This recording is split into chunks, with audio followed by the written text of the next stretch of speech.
I don't know if you also noticed it, no? Ilang beses niya na-mention yung word na security.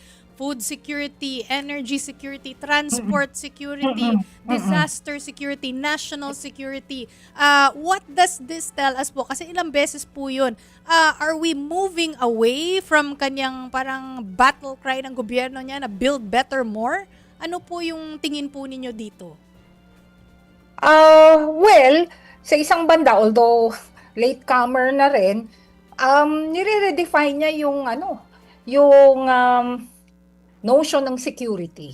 Kasi ang karaniwang definition ng security ay military security, di Oo. ba? So kapag meron kang sinasabing may energy security, food security, sinasabi mo na ito ay mahalaga din at kasing halaga rin, no, ng military security, dahil ito talaga yung seguridad na may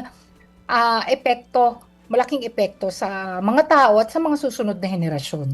Mm. Sa tingin niyo po, Prof, after this SONA, after having heard lahat ng mga punto niya sa SONA na ito, ano sa tingin po ninyo ang dapat ipaprioritize po talaga ng Kongreso? Well, para sa akin, yung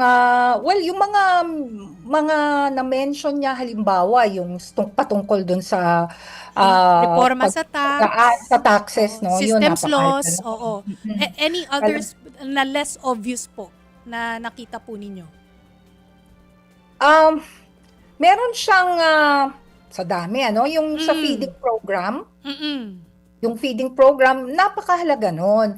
Ngunit, alam mo, ang mga kabataan, konteksto pa rin ng pamilya yung titingnan, di ba? Mhm. Sinasabi ko to bilang not so much as a political analyst but as a mother. So dapat tutukan din nila yung pamilya.